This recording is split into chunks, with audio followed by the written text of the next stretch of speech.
기도하옵나이다. 아멘. 할렐루야. 우리 예배팀의 찬양이 참 은혜롭죠.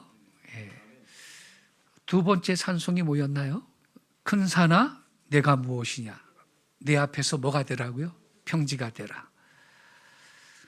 그 노래는요, 전 세계에서 우리 교회만 부르는 노래입니다. 지금 작사를 제가 했거든요. 제가요, 지난 여름에 이 코로나19 때문에 사람들이 마음이 눌리고 힘들어하고 대부분 그렇죠. 그래서 이때일수록 눌리면 안 된다. 이럴 때일수록 우리 믿는 사람이 눌리면 안 된다. 이 상황을 좀 돌파할 수 있는 노래를 만들어야 되겠다. 그래서 그 작사를 제가 한 거예요. 그리고 제 친구 목사님 양평에 계시는데 피터 박 목사님이라고 과거에 이 대중가요계에서 아주 이름 있는 분인데 이분이 획가닥 뒤집어져가지고 주님을 섬기는 뮤지션이 됐습니다. 그분한테 이거 작곡 좀 해달라 그랬어요. 이 분위기는 지금 상황이 이렇기 때문에 이 가사를 만들었기 때문에 분위기는 옛날에 목사님 예수 이름으로 이러한 분위기로 만들어주세요 그랬어요. 근데 그렇게 만들어준 거예요. 그래서 이 노래는 아주 따끈따끈한 빵입니다. 막 나왔습니다. 우리 교회에서 부르는데 이게 한국 교회에 널리 이게 불려질 노래가 될 줄로 믿습니다. 하나님 말씀 보겠습니다. 마태복음 2장 1절부터 보겠습니다.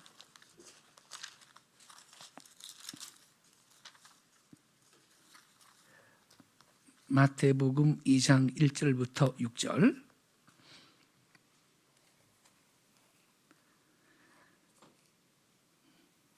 제가 낭독하겠습니다. 헤롯 왕 때 예수께서 유대 베들레헴에서 나시매 동방으로부터 박사들이 예루살렘에 이르러 말하되 유대인의 왕으로 나시니가 어디 계시냐?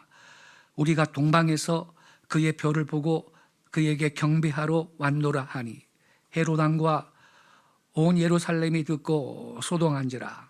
왕이 모든 대제사장과 백성의 서기관들을 모아 그리스도가 어디서 나겠느냐 물으니 이르되 유대 베들레헴이오니 이는 선지자로 이렇게 기록된 바. 6절은 같이 읽겠습니다.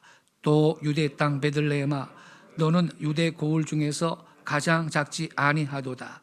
내게서 한 다스리는 자가 나와서 내 백성 이스라엘의 목자가 되리라 하였음이니라. 아멘.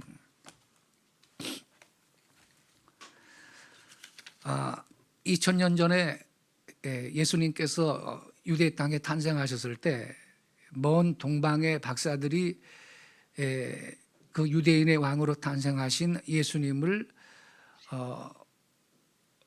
경배하기 위해서 예루살렘으로 내방을 했습니다. 이 동방 박사라고 번역돼 사용된 헬라어 마고이의 단수 마고스는요, 본래 현자 또는 꿈의 해석자라는 뜻입니다. 그리스의 역사가 헤로도토스는요, 이 마고스의 기원은 주전 6세기경 민족인 이 메데인들 중에 꿈을 해석하는 특별한 사제 계급을 가리킨다, 이렇게 말을 했습니다. 그런 사제 계급을 지칭하던 이 용어는 수세기 후에 점술이나 마술 등 특수한 능력을 가진 사람을 일컫는 말로 일반화되었고, 훗날 예수님께서 활동할 당시 디아스포라의 이 유대 율법학자로 이름을 떨친 알렉산드리아의 필로는 마고스는 전문적이고 과학적인 성향을 지닌 이들과 사기꾼, 마술가로 구분이 된다, 이렇게 밝히기도 했습니다. 근데 여기 마태복음서에서는 이 동방에서 별을 보고 예루살렘에 온 이들을 가리켜서 이 마고스라고 소개했는데, 마태는 이 마고스의 다양한 의미들 중에서 특히 천문학적인 지식을 갖고 있는 그 지식인들, 그들을 이 마고스라고 함으로써 긍정적 의미로 사용을 한 것입니다. 이 마태복음서에 예수님 탄생의 기쁜 소식을 처음 접한 사람들은 유대인들이 아니고 동방에서 온 박사들로 이 기록이 되었으니, 유대인이 아니라 이방인들이 예수 탄생의 기쁜 소식을 최초로 접한 사람들로 이 마태복음에 기록이 된 거거든요. 왜 그렇게 기록이 됐을까요? 바로 이 이방인들의 모습을 통해서 마태는 이 예수의 탄생이 유대인과 이방인을 구분하지 않는 보편적인 구원의 사업임을 드러내고 있는 것입니다. 또 한 가지 중요한 의미가 있습니다. 이 마태복음은요, 주로 유대인을 대상으로 기록된 복음서입니다. 누가복음은 이 헬라인, 곧 그 이방인을 그 대상으로 이 기록이 된 거고요. 근데 이 유대인을 주 대상으로 기록된 마태복음서에 이방인들이 최초로 예수님을 그 접한 사람들로 기록이 됐다. 여기에 깊은 의미가 있어요. 마태는요, 의도적으로 그의 복음서를 읽는 유대인들에게 이방인이 먼저 메시아를 경배했다라는 사실을 고발하듯이 기록을 한 겁니다. 즉, 이 아기 예수님을 경배한 이방인 동방 박사들을 등장시킴으로써 메시아의 탄생을 누구보다 먼저 기뻐하고 축하해야 될 이스라엘의 이 종교 지도자들과 유대인들은 그러지 않았다라는 사실을 완곡하게 책망을 하고 있는 것입니다. 예수님의 탄생에 대한 말씀이 마태복음하고 누가복음하고 두 곳에 기록되어 있습니다.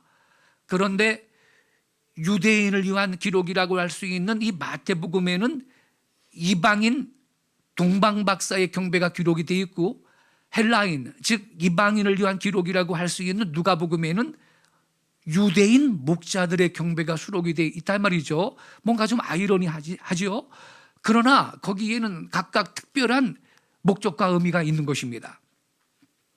하나님은 선지자들을 통해서 수천 년 동안 메시아의 강림에 대해서 계시했습니다. 그리고 그 계시를 따라 유대인들은 수천 년 동안 그 메시아의 강림을 고대하고 있었습니다. 그러나 정작 지금부터 2000년 전에 그 구약에 예언됐던 메시아 예수께서 유대 땅에 탄생했을 때는 유대인들은 아기 예수를 영접하지도 않았고 환영하지도 않았다라는 그 책망의 메시지가 바로 이 동방 박사들의 아기 예수께 대한 이 경배 사건인 것입니다. 예수 그리스도께서 구약의 예언대로 탄생하셨는데 그리스도를 기다리던 유대인들은 가까이 있었으면서도 메시아이신 예수님을 영접하지도 않았고, 오히려 멀리 있던 이 이방의 동방 박사들이 예수님을 경배하고 축하하려고 예루살렘까지 찾아왔다라는 것입니다. 이러한 말씀이 유대인을 대상으로 쓴 마태복음에 기록된 것은 아기 예수의 탄생을 축하하지도 환영하지도 않은 이 유대인들을 완곡하게 책망하기 위한 목적이 복선으로 깔려 있는 것입니다.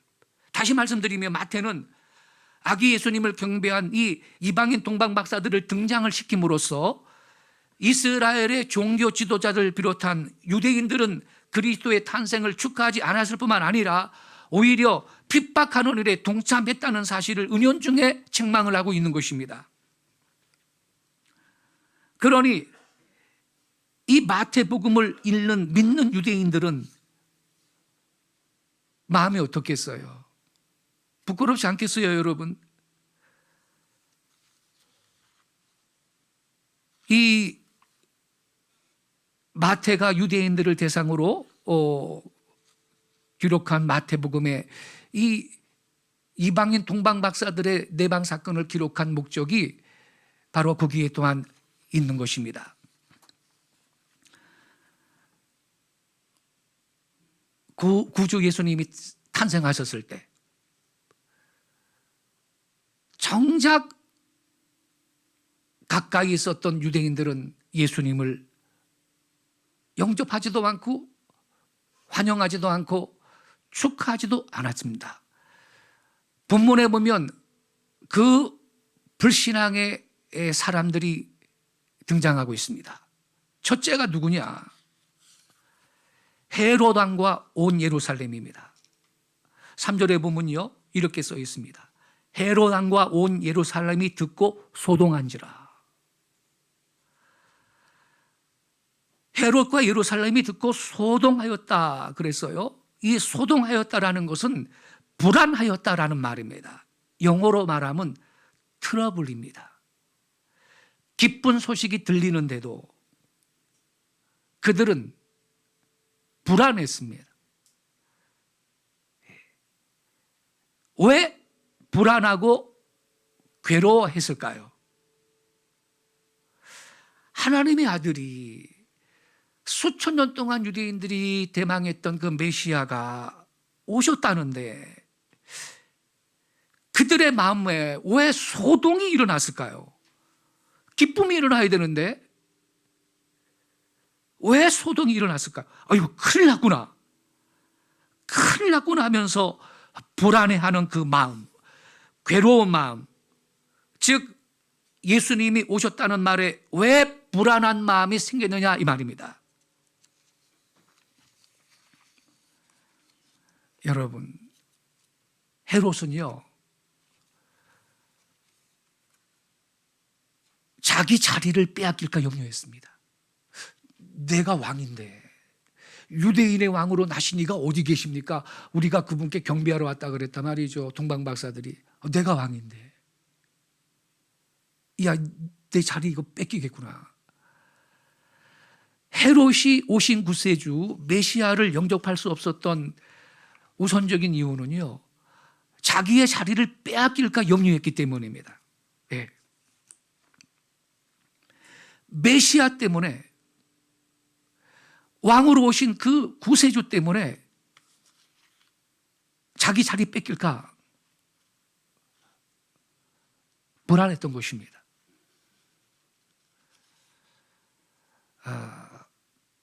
여러분, 우리가 가끔 그 TV 드라마의 그 사극을 보면요, 사극 윗 어른이나 고위 관직에 있는 사람이 오게 되면 자기 자리를 내주는 걸 보게 됩니다. 예컨대 춘향전 보더라도 어사 출두다 그래가지고서는 어사가 출두하면 사또는 거기서 내려오는 겁니다. 예? 윗 어른이나 고위 관직자가 오면 자기 자리를 내주는 거잖아요. 여러분, 우리는요 우리의 왕이신 예수님께 자기 자리를 내놔야 될 줄로 믿습니다. 그렇지 않아요? 헤롯은요 자기 자리를 뺏길까 불안했습니다. 그런 어느 정도냐, 2살 아래 아이를 다 죽여버려요. 그 정도예요. 뺏길까봐, 얼마나 자기 자리를 뺏길까봐 염려를 했으면. 여러분, 우리는 예수님께서 오시면 자기 자리를 내놓을 줄 알아야 될 줄로 믿습니다. 이 헤롯한테 있어서 왕이 탄생했다라는 것은 자기 왕권에 대한 엄청난 도전이며 충격으로 인식을 했던 것입니다. 그래서 그는 이 동방 박사들을 불러가지고 별이 나타난 때를 자세히 묻고 베들레헴으로 보내면서 가서 아기에 대해서 자세히 알아보고 자꾸도 나한테도 일러줘라, 나도 그한테 가서 경배하겠다. 그거 다 거짓말이거든요. 가서 죽이려고 그랬던 거 아닙니까? 그러나 동방 박사들이 꿈에 헤롯한테 가지 말라는 이 하나님의 지시하심을 받고 다른 길로 돌아가자 헤롯이 속은 줄을 알고 아기 예수를 죽이기 위해서 베들레헴으로 군대를 보내가지고 2살 아래 아이를 모두 살해했습니다. 이 얼마나 악한 왕인가요? 세상의 모든 왕은요, 예수님께서 오실 때까지 왕노릇 하다가 그분이 오시면 그 자리를 반납해야 하는 것입니다. 근데 헤롯은 안 그랬습니다. 그 세속 권세에 대한 애착이 심지어 아기 예수를 죽이려고까지 했던 것입니다. 성도 여러분, 이 사건은요, 우리한테 귀한 교훈을 주는 것입니다. 예수님을 모시려면 내 자리를 내어드려야 합니다.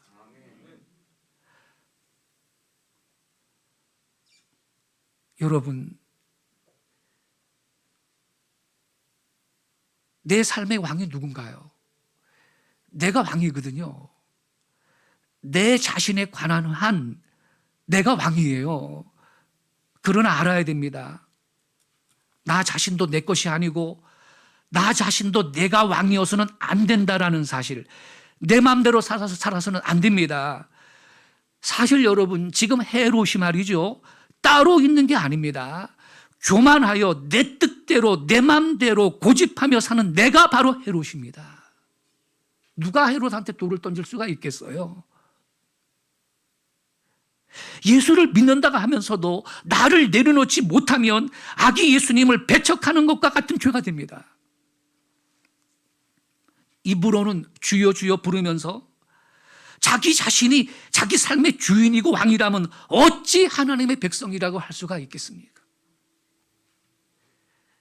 입으로 주를 부른다면 삶에서도 주님을 높여드리고 주님의 뜻대로 살아야 할 줄로 믿습니다. 그런데 내 뜻대로, 내 취향대로, 내 기분대로, 내 주장대로 살면서 나는 주님과 같이 산다고 말한다면, 그러면서도 주님은 나의 왕이라고 노래한다면 그건 자기 기만이 되는 것입니다. 그렇지 않을까요? 회개는요, 제가 말씀드렸죠. 회개는 마음을 바꾸는 것이 아니고 누구를 바꾸는 거라 그랬어요? 왕을 바꾸는 거예요. 그동안에 내 마음대로 살았는데 이제부터는 주 예수께서 나의 심령의 이 마음의 보좌의 왕자에 앉아 계시고 나는 내 모든 생각을 내려놓고 내 생각을 내려놓고 계획도 내려놓고 뜻을 내려놓고 주님께서 내 삶의 왕이 되셔서 그분의 뜻에 복종하면서 살아야 될 줄로 믿습니다. 그 사람이 회개한 사람이에요. 회심은 했어요. 거듭났어요. 근데 삶은 내가 여전히 내 삶의 주인이고 왕노릇 한다면 회개한 게 아니라니까. 그럼 회개가 완성이 된 게 아닙니다. 회개의 완성은, 참된 회개는 마음을 바꾸는 것이 아니고 왕을 바꾸는 것입니다. 제가 좋아하는 경배 찬양 가운데 I need you more라는 찬양이 있습니다. I need you more than yesterday, 이렇게 부르는 이 경배 찬양이 있습니다. 이걸 우리나라에서 번역하기를 나 주님이 더욱 필요해, 이전보다 더욱 필요해, 아주 은혜로운 찬양이에요. I need you more than yesterday. 영어 가사는 더 좋아요. 그런데 나는 주님이 필요하다 그러면서 우리 왕이신 주님께서 아무개야 나는 네가 필요하다, 너 이 사역을 네가 좀 맡아주겠니? 이럴 때 아멘 합니까? 네가 좀 이 일을 해주겠니? 그러면요 고민합니다. 계산합니다. 그래서 내 취향에 맞으면 해드리지요. 이러한 수준으로 살면서 뭐가 주님이 왕이라 이 말이에요. 나한테 손해가 되더라도 주님께서 지금 이 사역에 네가 필요하다 그러면 아멘 해야 될 줄로 믿습니다. 내가 당장 손해가 올지라도 순종해야 되는 거예요. 그 작은 일에 우리가 복종할 때 하나님께서 나중에 더 큰 일을 맡겨주실 줄로 믿습니다. 헤롯은요 자기 자리 내주기 싫었어요. 여전히 자기가 왕노릇 해야 돼요. 그래가지고서는 예수님을 죽이려고 했어요. 헤롯과 같은 우리 인생, 하나님이 주신 말씀과 생각, 그분의 콜링, 그분의 부르심, 그분이 주신 은혜와 은사를 얼마나 죽였는지 모릅니다. 내 주장으로 말씀을 버리고 성령의 감동을 소멸시키고 그런 적이 적지 않게 있습니다. 그러므로 헤롯은 내가 헤롯인 것입니다. 저 죽일 놈이네. 그 나쁜 놈이네. 근데 가만히 보면 내가 헤롯인 것입니다. 자기 주장이 강하면요, 하나님 말씀이 들어갈 틈이 없어요. 그러므로 겸손히 자기 자리를 내놓아야 될 줄로 믿습니다. 그래야 주님을 만납니다. 그리고 주님께서 나를 통해 그분의 위대한 일을 성취하실 줄로 믿습니다.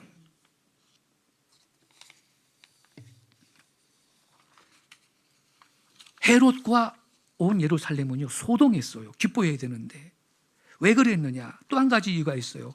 요한복음 3장 20절에 이런 말씀이 있습니다. 악을 행하는 자는 빛으로 오지 아니하나니 이는 그 행위가 드러날까 함이요 그랬습니다. 악을 행하는 사람이란 한 번만 악을 행하는 것이 아니에요. 계속적으로 악을 행하고 또 악을 행하는 사람이니 이러한 사람은 마음에 가책이 없어요. 그런 사람은 양심이 마비되었어요. 악을 행하는 자마다 빛을 미워하는 법입니다. 악을 행하는 사람은 빛 대신 예수 그리스도께서 가까이 오실 때 자기의 그 추한 게 드러날 것이기 때문에 그 빛을 미워하는 것입니다. 그래서 불안한 겁니다. 이 본문의 말씀대로 헤롯이 소동했다 그랬는데 온 예루살렘이 소동했다 그랬는데 소동으로 예수님을 받아들이는 것입니다. 기쁨으로 받아들이지 못하고 소동으로 받아들이는 것입니다. 이제부터는 악을 행하지 못할 것이기 때문에 악을 행하면 찔릴 것이기 때문에 지장이 있기 때문에 그래서 소동으로 반응하는 것입니다. 어두운 데서 도적질을 하던 사람이 전깃불이 갑자기 환하게 비칠 때 놀라며 달아나는 것입니다. 마찬가지로 어둠을 좋아하는 악한 사람, 뻔뻔스러운 사람도 이 빛이 비칠 때 도망을 치는 것입니다. 빛을 증오하는 것입니다. 그리고 빛 앞에서 놀라서 달아나게 되는 것입니다. 여러분, 빛은 비추게 되어 있습니다. 그러므로 어두운 가운데 행하는 사람이 그의 모든 악행들이 그 사람이 늘 그렇게 뻔뻔하게 살도록 방치될 수 있는 건 아닙니다. 반드시 어느 날, 한날 한때에 이렇게 소동할 날이 올 것입니다. 보세요. 이재명 후보 아들 도박꾼 노릇한 거, 퇴폐 마사지 업소 출입한 거, 이거 드러나는 거 보시라고요. 소동할 날이 오는 것입니다. 매우 두렵고 괴롭고 놀라워할 때가 오는 것입니다. 빛이 비칠 때가 오는 것입니다. 독일 사람 아이히만이요, 제2차 대전 때 600만 명이나 되는 그 많은 유대인들을 죽일 때 그가 얼마나 의기양양했습니까? 그에게 피눈물도 없는 겁니다. 예, 눈물이라고 한 방울도 없습니다. 날마다 사람을 죽이던 그 사람은 가스통에 유대인들을 썰어놓고 그 가스통에 제가 그 사진을 다 갖고 있는데요, 완전히 발가벗겼는데 유대인 어머니가 갓난아기를 안고 들어간다고, 가스실로. 야, 이런 악한 사람이 있습니까? 가스실에서 죽이고 총으로 쏴 죽이고 갖은 악행을 저지르던 그 사람한테 무슨 양심이 있었을까요? 그 사람한테 양심의 괴로움이라는 것은 눈금방구도 없었습니다. 그런 사람이 아니라 말 그대로 짐승 노릇을 했습니다. 그러나 그도 한날 한때를 만났습니다. 하나님이 늘 잠잠하신 게 아닙니다, 여러분. 사건에 대하여 하나님이 번번이 벼락을 치시는 건 아닙니다만 여러분, 우리 하나님이 한날 한때 반드시 심판을 나타내시는 것입니다. 독일이 무너지고 나치 정권이 무너질 때 이 아이히만이 남미로 도망해가지고 어디 숨어 있었는데, 그래서 도피자금 거금 갖고 달콤하게 잘 살아보려고 그랬죠. 그러나 그가 지은 죄를 숨길 수가 없었는데 이스라엘의 모사드가 찾아내고 말았습니다. 체포돼서 사형을 받게 됐습니다. 그가 사형받기 전에 한 가지 청혼할 게 있다고 그랬는데, 그게 뭐냐, 나한테 기도할 시간을 달라 그랬습니다. 그러나 여러분, 그것은 주님을 믿는 기도가 아니었습니다. 영원히 풀리지 않는 부담감과 영원히 해결될 수 없는 그 무거운 마음, 영원토록 이제 빛을 볼 수 없는 그 캄캄함에서 견딜 수가 없었기에 했던 말입니다. 그의 마음속에 소동이 일어나는 것을 견디지를 못했던 것이죠. 헤롯과 헤롯의 뒤를 따르던 온 예루살렘의 관리들은 바로 한날 그 한때를 만나게 된 것입니다. 그들은 이 세상을 사랑하고 이 세상의 일락을 하나님보다 더 좋아해서 쾌락을 따라다니면서 추호도 양심의 가책받음이 없이 뻔뻔스러움 하면서 고치는 것도 없이 죄 가운데 행하다가 그야말로 이제 심판받는 것 같은 그러한 심리가 된 겁니다. 아, 수천 년 전부터 예언되어 있던 메시아 왕, 그분이 오셨구나. 이젠 다 끝났구나. 심판받는 것 같은 그러한 심리가 있었던 것입니다. 그래서 그들은 그날 소동했습니다. 기쁘다 구주 오셨네가 아니고 소동했습니다. 주님이 오셨으니 기뻐해야 할 터인데 왜 마음이 괴로운가요? 예수님을 생각할 때 찬송이 나와야 할 것인데, 마음속에 기쁨이 생겨야 할 것인데 왜 그들은 불안했습니까? 어둠 가운데 있었고 그 어둠 속의 삶을 포기하고 싶지 않았기 때문입니다. 그래서 그들은 아기 예수님을 영접하지 못했습니다. 두 번째 부류가 있습니다. 대제사장들과 서기관들입니다. 4절부터 6절에 보면요, 왕이 모든 대제사장과 백성의 서기관들을 모아 그리스도가 어디에서 나겠느냐고 물으니 가로되 유대 베들레헴이오니 이는 선지자로 이렇게 기록된 바 또 유대 땅 베들라마 너는 유대 고을 중에서 가장 작지 아니하도다. 내게서 한 다스린 자가 나와서 내 백성 이스라엘의 목자가 되리라 하였음이니이다. 대제사장들과 서기관들은 이렇게 헤롯과 그 동방 박사들한테 구약 성경 미가서 5장 2절에 기록된 예언의 말씀을 척척 펼쳐가지고 읽어주면서 예, 유대 땅 베들레헴에서 그 탄생한다고 되어 있습니다. 이 정도로 성경 박사들이에요. 성경 박사들. 예.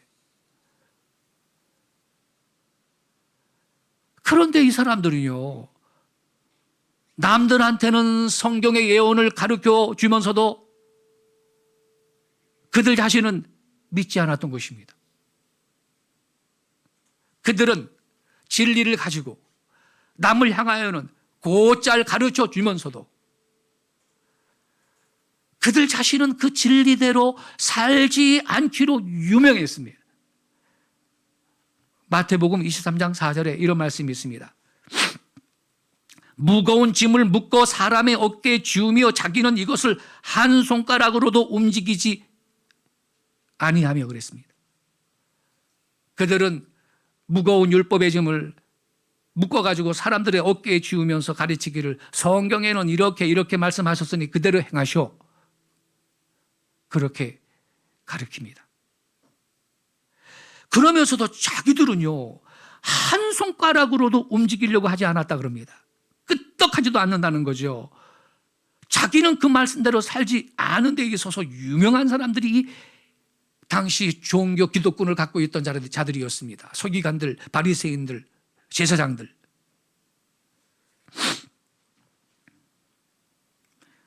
우리 믿는 사람들이요, 자칫하면 이렇게 되기 쉬운 것입니다. 입으로는 주여 주여 하지만 그 마음을 보면 무동 쏙과 같고 그 행위를 보면 마치 악마의 행동을 하는 것 같아서 참으로 하나님을 영원하게 할 만한 그 무슨 내용이 전혀 보이지 않는 경우가 있습니다. 금년 한 해가 다 지나가는데 금년 봄에 한국의 많은 성도들과 전 국민을 눈물 흘리게 한 사건이 있었습니다. 입양한 정인이를 갖다가 학대해 가지고서는 뼈도 다 부러뜨리고 죽인 그 당사자가 부부가 목사 아들 목사 딸입니다. 전 많이 울었습니다. 빨리 세상 떠나서 천국 가고 싶더라고요. 어떻게 이럴 수가 있을까? 어떻게 일반 사람들 아니고 기독교인이라고 하는데 더군다나 목사 딸 목사 아들 부부인데 지금 있죠. 선고 받았습니다. 오래 살게 됐습니다. 지금 수십 년 감옥에서. 우리가 자칫 잘못하면요, 이 서기관들처럼 될 수가 있다는 것입니다. 말씀은 다 알아도 행함이 없는 그러한 삶. 우리가 대제사장들과 서기관처럼 되어서는 구원을 받지 못할 것입니다. 야고보서 1장 22절에 이렇게 기록되어 있습니다. 너희는 도를 행하는 자가 되고 듣기만 하여 자신을 속이는 자가 되지 말라. 야고보는 행함이 없는 믿음은 죽은 믿음이다 그랬습니다. 죽은 믿음을 갖고 어떻게 구원을 얻을까요? 아기 예수를 찾아보기 위해서 한 발걸음도 옮기지 않고 그저 그들은 가르쳐주기는 했어요. 베들레헴에서 탄생한다고 써 있어요. 자기들은 안 가요. 안 가. 그 자리에 있다 이 말이죠. 그것이야말로 도를 듣기만 한 자들인 것입니다. 너희는 도를 행하는 자가 되고 듣기만 해서 자신을 속이는 자가 되지 말라 그랬습니다. 즉 주님의 말씀을 듣기만 하고 행하지 않으면 스스로 속이는 자가 된다는 뜻입니다. 듣기만 하고 행하지 않을 때 자기가 자기를 속이는 것입니다. 음식을 앞에 놓고 말이죠. 이 음식 영양가 있어요. 맛있어요. 아주 좋은 음식이에요. 그러면서 그 음식을 먹지 않을 때는 이는 속이는 것이라 이 말입니다. 성도 여러분, 하나님의 말씀은요, 지적 유희를 위해서 있는 게 아닙니다. 믿음은 지적 돈이가 아닙니다. 순종이며 행하는 것인 줄로 믿습니다. 근데 이 서기관들, 제사장들은요, 아는 건 박사예요. 가르쳐 주기도 했어요. 근데 자기들은 안 가요. 그래서 그들은 주님을 영접하지 못했습니다. 우리가 본문은 아직 다 안 읽었지만 끝으로 한 가지 예수께서 세상에 오셨을 때, 탄생하셨을 때 예수님을 영접하지 못한 또 한 사람이 있습니다. 누구예요? 영안집 주인입니다. 가장 가까이에서 예수님의 탄생을 봤는데 경배하지 않은 사람 있어요. 영안집 주인. 피눈물도 없는 사람이죠. 세상에 만삭된 산모가 지금 애를 낳게 됐는데 방을 내주지를 않아요. 마국간에서 해산한 걸 보면서도 가난한 부부한테 방을 주지를 않아요. 만약 웃돈을 엄청나게 얹어줬다면 지 안방이라도 내줬겠지. 태어나는 아기가 예수님인 줄 몰랐다 하더라도 인간이 그러면 안 되지요. 그렇잖아요. 만약 그때 그 영안집 주인이 요셉과 마리아한테 지금 이거 뭐 저 아구스도가 호족을 고향에 가서 다 등록하라 그래가지고 지금 이 방 다 나갔는데 지금 뭐 해산하기 직전이시네요. 제 한 방이라도 내드리겠습니다. 그랬다면요, 그 태어날 아기가 예수님인 줄 모르고 혹시 그랬다 할지라도 그들은 역사의 길이 남을 인물이 되었을 것이고 자자손손 복을 받을 것입니다. 그런데 그는 돈밖에 모르는 사람이에요. 그래서 예수님을 영접할 수가 없었습니다. 오늘날도 여관집 주인 같은 사람 많이 있습니다. 돈밖에 모르는 사람들, 돈 본다고 예수님을 예배하지 않는 사람들, 그저 먹고 사는데 혈안이 돼가지고 하나님을 섬길 수 없는 사람들, 성공하고 출세하겠다고 예수님을 예배할 수 없는 사람들, 이들이 다 여관집 주인들인 것입니다. 성경에 보면요, 부지 중에 천사를 영접한 사람들이 있다 그러죠. 천사가 이 사람의 모습으로 나타나요. 그런데 영접하고 나그네를 대접하고 부지 중에 천사를 영접한 거예요. 그리고 여관집 주인은 말이죠, 이때 자기 안방이라도 내드렸다면 부지 중에 왕이신 예수님을 영접한 건데 그 상급이 없었겠습니까? 여러분, 지난주에 말씀드린 대로 구레네 시몬은요, 어거지로 십자가를 졌어도 하나님이 그와 그의 가정에 복을 내려줬습니다. 할렐루야. 이 여관집 주인은요,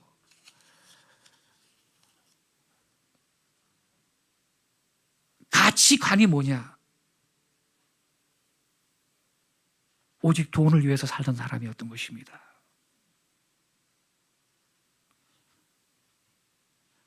그래서 예수님을 가장 가까이 계신 그 예수님을 누구보다 최초로 영접할 수 있었던 그 기회를 놓친 것입니다. 성도 여러분,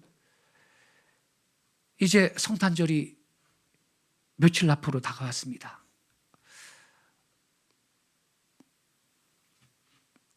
만왕의 왕으로 나의 구주가 되게 오신 예수님을 영접할 준비가 되어 계십니까? 그분을 바로 영접하려면요, 오늘 여러분 드린 말씀을 깊이 다시 한번 묵상하시기 바랍니다. 왜 그때 예수님을 영접하지 못한 사람들 왜 그랬나?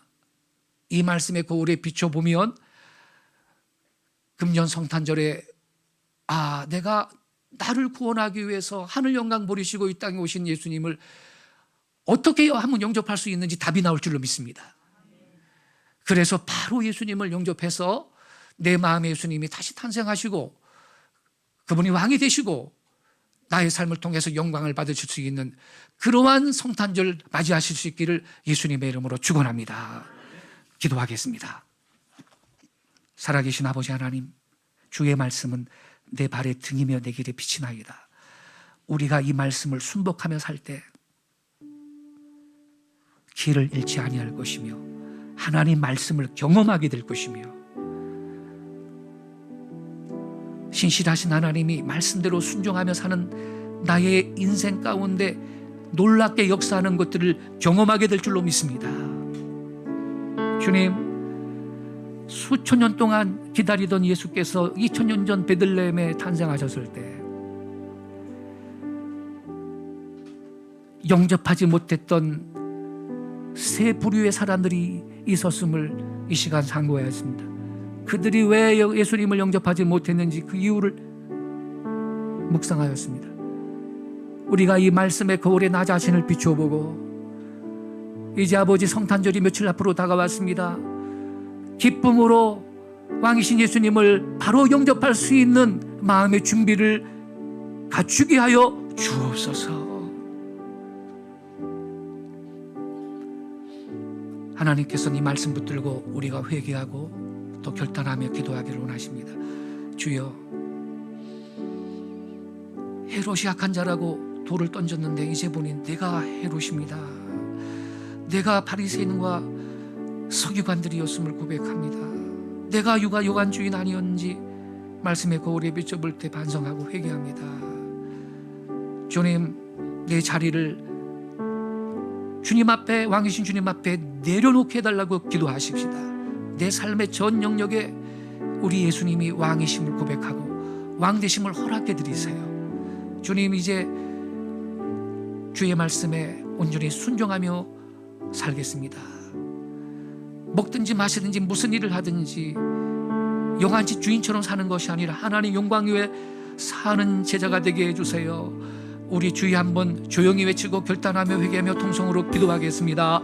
주여, 아버지 하나님,